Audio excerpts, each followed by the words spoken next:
Hello, friends. This is Dave Hurwitz, executive editor at ClassicsToday.com, here with a book review. I was just minding my own business, relaxing, eating something, watching television, when I heard a thump, the thump outside my front door on my porch. And I went out and there was a package.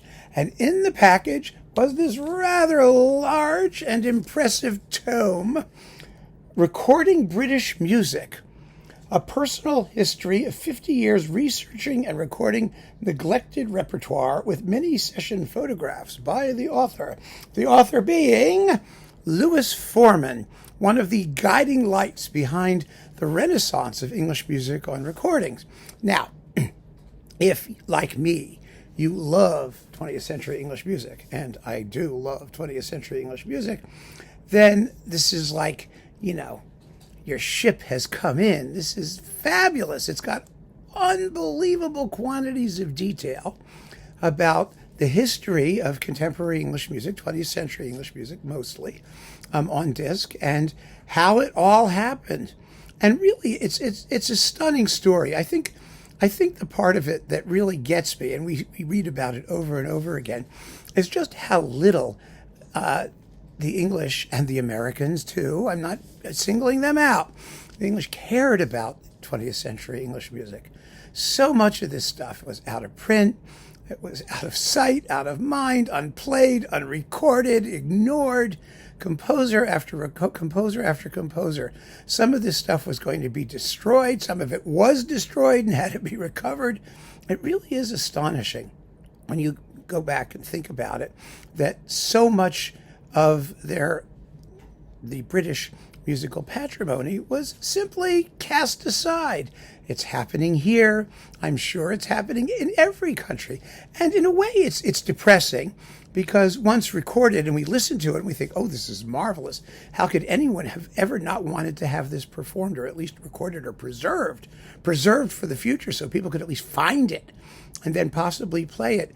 Maybe that would work. But on the other hand, it's kind of comforting, because it just goes to show, as I have always said, greatness is not rare. Talent is not rare. There is lots of terrific music out there waiting to be discovered still, that has been discovered, that's been lost beyond recovery, and there's still tons of it.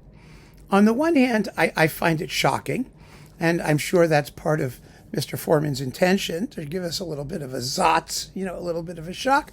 But on the other hand, I don't really care because there's just been so much good stuff out there. It's all there. I'm not worried that there's ever going to be a shortage.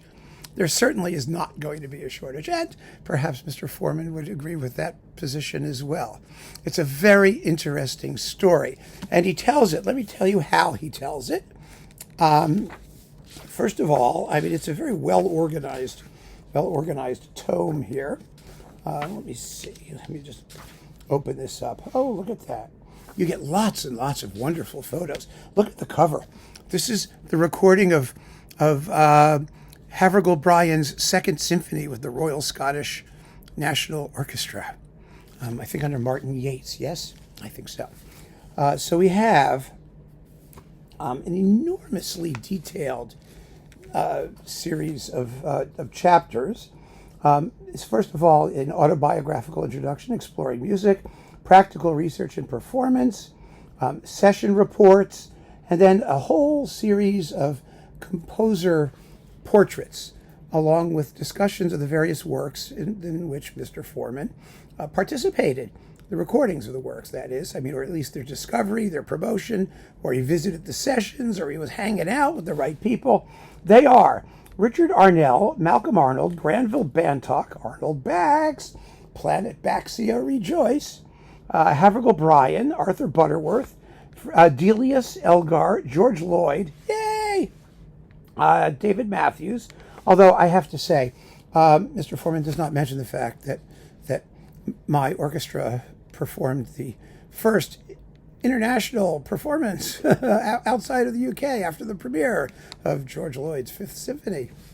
Yes.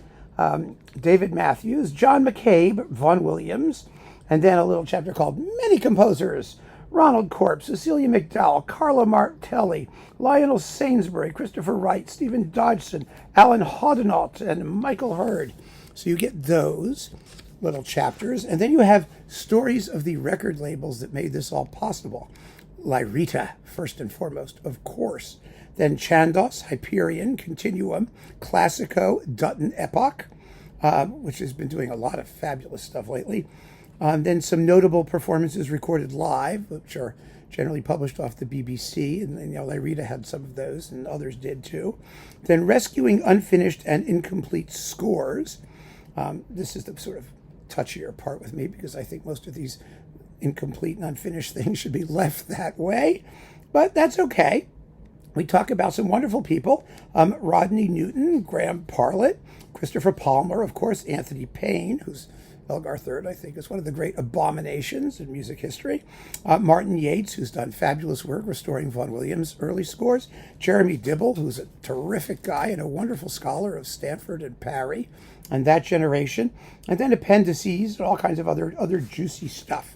It's 400 and some odd pages of really geeky trivia about a tiny niche of the classical music world, and I loved every page. Okay, if I had to be a little bit critical, I would say that the thing could have done maybe with a good edit. There are parts, for example, of the Vaughan Williams chapter where the same thing keeps coming back over and over again. There are a few places where there's a little bit of repetitive stuff. It could have been slimmed down a bit, but why complain? Because I'm a critic, I have to complain. But seriously, if you really love English music and 20th century English composers and all that stuff on those labels, Lyrita, Chandos, Hyperion, Dutton, the whole crew, then, and this is like the inside story of how all that stuff happened. And it's terrific. It's well written, it's chatty, it's informal, it's passionate. It's, yes, he is a referee, a champion of everything, which he thinks is pretty wonderful. That's his job. He is, Tovey said it best. He said the job of a writer of liner notes, and he wrote hundreds of booklet notes in other major books, is that of counsel for the defense.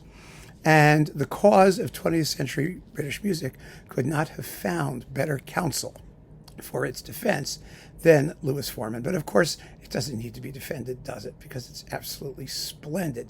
So whoever sent this to me, and it was on Vocalion Books. That's Dutton. Dutton actually published this, Dutton Vocalion. Okay.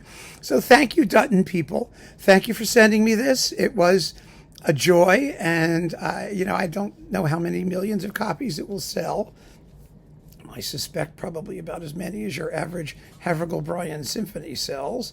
But I'm so glad that Mr. Foreman was around to tell his story and to keep this and to document what he went through and what the industry went through and what was happening in making this really fantastic and enjoyable repertoire available to the world at large. It was quite a task, and the work of thousands of dedicated and selfless people, all of whom shared a love of good music. So keep on listening, friends. Thanks for joining me. Take care.